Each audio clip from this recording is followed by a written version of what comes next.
चलती चक्की देख के दिया कबीरा रोए, दो पाटन के बीच में साबुत बजा न खोए।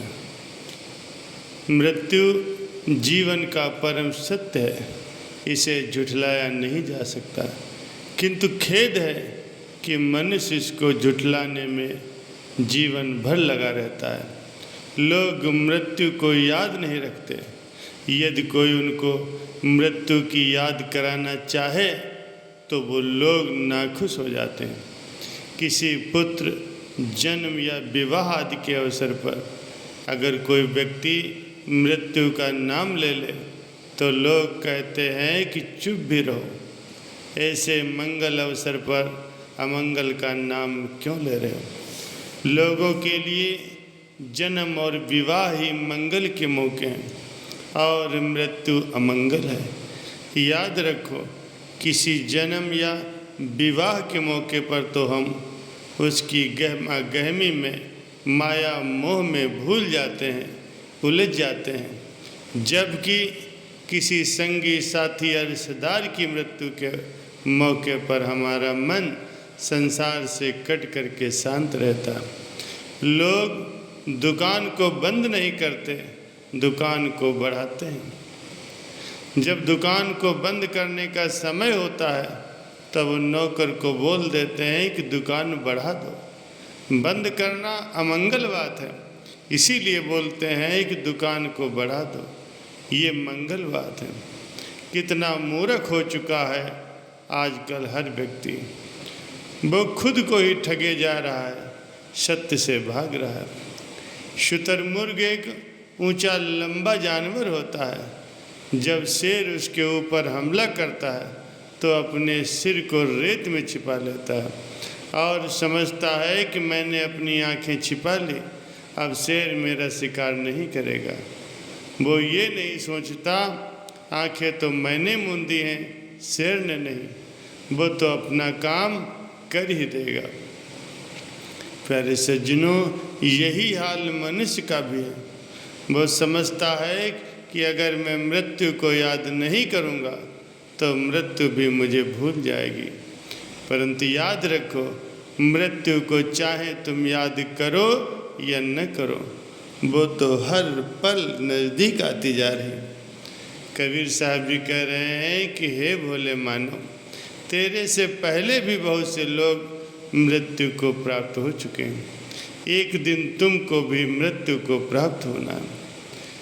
उदाहरण देकर के समझाते हैं कि मरे चाम का ही ढोल बजता है, जिंदा चाम का ढोल नहीं बजता। पशु जब मर जाता है तो लोग उसकी चमड़े से ही ढोल बनाते हैं। इसी तरह जब मनुष्य मर जाता है तो कुछ ही दिन उसकी बातों का ढोल बजता है। वो अच्छा था बुरा था, इन बातों का ढोल कुछ ही दिन बजता है और फिर उसे भुला दिया जाता है।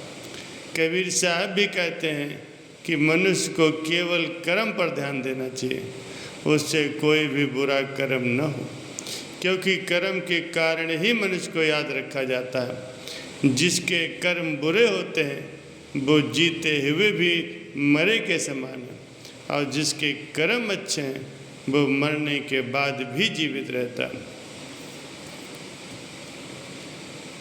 सपन इसने ही जग भया, संसार के लोग सपने के प्रेमी बने हुए हैं।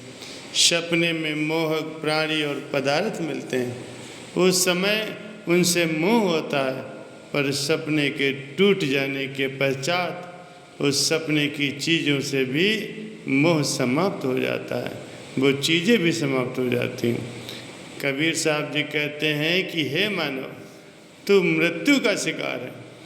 तेरे से पहले भी न जाने कितने आए और चले गए, एक दिन तुम्हें भी यहाँ से चले जाना है, तो मृत्यु से बच नहीं पाओगे।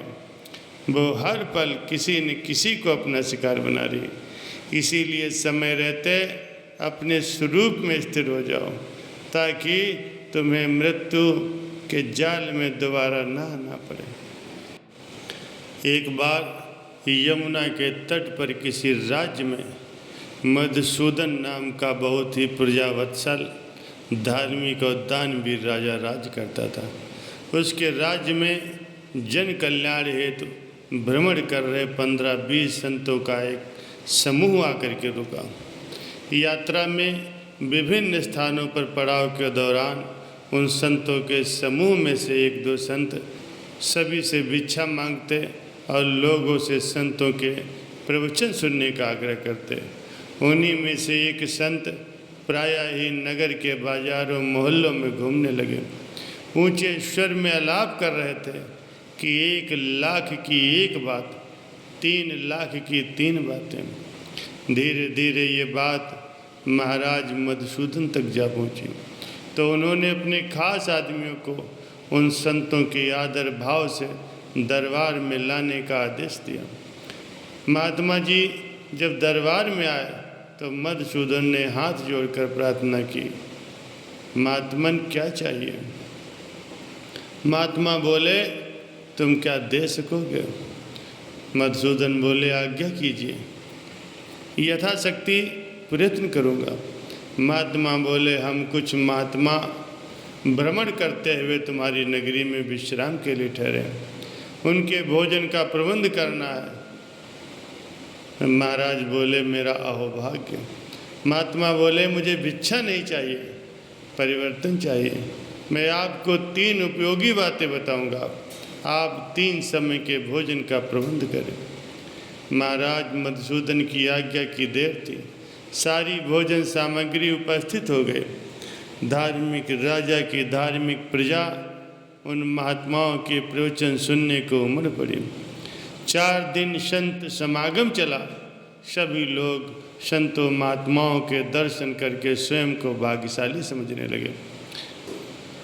महाराज ने प्रमुख महात्मा से विनती की कि आपके स्नेह और कृपा से हम धन्य हो गए, कृपया हमारे राज्य में फिर आने की विनती स्वीकार करें। महात्मा बोले, राजन, हमारी बातें सदैव याद रखना जो तुम्हारे काम आएंगी। पहली बात, प्रातः ब्रह्म मुहूर्त में उठना। दूसरी बात, घर आए का सम्मान करना। और तीसरी, क्रोध के समय भी शांत रहना। उसी दिन से राजा मधुसूदन काल करे सो आज कर, आज करे सो अब की भांति उन तीनों बातों पर आचरण करने लगे और यही उनकी जिंदगी का हिस्सा बन गए। एक दिन प्रातः महाराज उठकर यमुना तट पर भ्रमण कर रहे थे। आकाश में अभी तारे चमक रहे थे, तभी राजा को एक जोर की आवाज़ सुनाई दी। राजा ने ऊपर देखा तो एक विशाल काय स्त्री दिखाई दी, जिसकी आंखों में आंसू भरे हुए थे। महाराज ने उस स्त्री को देखकर पूछा, देवी आप कौन हो और क्यों रो रहे हो? वह स्त्री बोली, मैं नियत हूँ। महाराज बोले, आपके रोने का क्या कारण है? होनी तो होकर रहेगी। मेरे रोने का कारण ये है कि इस राज्य के प्रजापालक और दयालु कृपालु राजा की कल मृत्यु हो जाएगी। उसके राज्य की प्रजा के अनाथ हो जाने पर मुझे रोना आ रहा है। सामने वाले पर्वत से एक सांप निकलकर इस राजा को कल शायद सूर्य डूबने से पहले ही डस लेगा। अब पाँव फटने लगी थी, प्रकाश होने लगा था, सूर्यदेव भी अपनी किरणें बिखेरने लगे। राजा ने देखा कि वो देवी अलोप हो चुकी है। दिन को दरबार लगा। महाराज ने सारी बात अपने मंत्रियों को सुनाई। सुनकर किसी ने इसे भ्रम तो किसी ने इसे स्वप्न कहा, परंतु राजा को संतों की बात पर विश्वास था, जिस कारण से उन्हें अपनी मृत्यु का 2 दिन पूर्व ही पता चल गया था। कुछ ज्ञानी दरबारी इस बात को ठीक समझकर चिंतित हो गए। महाराज मधुसूदन के यहाँ संतान के रूप में एक कन्या थी। मंत्रिमंडल में निर्णय लिया गया, यदि सुबह वाली बात सच हो गई तो पड़ोसी राज्य आक्रमण कर सकता है। अतः राजकुमारी को पुरुष वेश में ही सिंहासन पर बैठा दिया जाए और जल्दी ही योग्य वर देखकर उसकी शादी करके राज्य की बागडोर दामाद राजकुमार को सौंप दी जाए। महाराज ने ये बात रानी को सुनाई तो वो भी व्याकुल हो गए और महाराज ने दरबारियों का निर्णय भी रानी को बता दिया। अगले दिन फिर महाराज सुबह सवेरे उठे और यमुना तट पर भ्रमण करने चले गए। आज उनके साथ 2 मंत्री भी थे। उजाला होते ही सभी महल में वापस आ गए। नित्य कर्म से निवृत्त होकर के वो बाहर निकले। तभी राजा को याद आया, उन संतों ने कहा था कि आय का आदर करना। ये वचन शिरोधार्य कर सोच समझ कर महाराज ने आदेश दिया कि जहाँ से वो सांप को निकलना है वहाँ से महल तक सारा मार्ग ही घास फूस और पत्तियों से सजाकर अगरबत्तियों से महका दिया जाए और स्थान स्थान पर मीठे दूध की व्यवस्था की जाए। पर्वत से उद्यान तक ऐसी सजावट कर दी गई और उद्यान में स्वयं ही महाराज मधुसूदन अपने काल रूपी सर्प का इंतजार करने लगे। ठीक समय पर सांप उसी पर्वत से निकला। मार्ग में कोमल घास और फूलों से सजावट, अगरबत्तियों की सुगंध से प्रसन्न होता हुआ कभी लौटता कभी स्वादिष्ट दूध पीकर रेंगने लगता। परिणाम स्वरूप सूर्य डूबने के समय तक वह उद्यान में न पहुंच सका। काफ़ी देर से वहां पहुंचा तो महाराज मधुसूदन बड़े ही विनम्र भाव से बोले, नाग देवता आप अपना कार्य करें। सांप मनुष्य की वाणी में बोला, राजन मैं आपके स्वागत से अति प्रसन्न हूँ। मृत्यु तो मैं आपको दे नहीं सकता क्योंकि आप दूसरों के दुखों को अपना दुख मानते हैं। हाँ, आप मुझसे कुछ भी मांग सकते हैं, मेरे पास सब कुछ है नाग देवता, मुझे कुछ नहीं चाहिए। आप अपना कार्य करें, कहीं समय न बीत जाए। अच्छा राजन, यदि आप कुछ नहीं मांगते हो तो मैं ही तुम्हारी मौत की जगह पर मर जाता हूँ। इतना कहते ही सांप ने अपने आप को डस लिया और निर्जीव हो गया। प्यारे सज्जनों, आय का आदर करने का प्रत्यक्ष फल यहाँ देखने को मिला। राजा मधुसूदन ने मन ही मन उन संतों को माथा टेका, उनका अभिवादन किया और महल की ओर बढ़ गए। रानी का रो रो कर बुरा हाल हो रहा था। अभी उसका सुहाग उजड़ने की खबर नहीं आई थी। महाराज एवं पति देव की आज्ञा को शिरोधार्य कर रानी अपनी बेटी को पुरुष वेश में तैयार करके उसे गले लगा करके खुद भी और अपनी बेटी को ढाढ़स बंधा रहे थे। मधुसूदन जब महल में प्रविष्ट हुए तो सामने का दृश्य देखकर अवाक रह गए। मन में विचार आया कि ये रानी है या नीच औरत। मेरे मरने के ख्याल से ही किसी दूसरे पुरुष को आलिंगन किए हुए मुझे आज तक पता ही नहीं चला कि इसके इस पुरुष से न जाने कब से संबंध है। ऐसा विचार आते ही राजा ने तलवार निकाल ली और तेजी से रानी की ओर बढ़ गए। रानी आंखें मूंदे बेसुध रो रही थी। एकाएक राजा मधुसूदन को उन संतों के तीसरे कथन का स्मरण हुआ कि क्रोध के समय अपने आप को शांत रखना। महाराज मधुसूदन तलवार को छोड़ करके आगे बढ़े तो देखा कि उनकी बेटी ही पुरुष वेश में थी। महाराज ने अपनी रानी को उठाया और सारी घटना से अवगत कराया।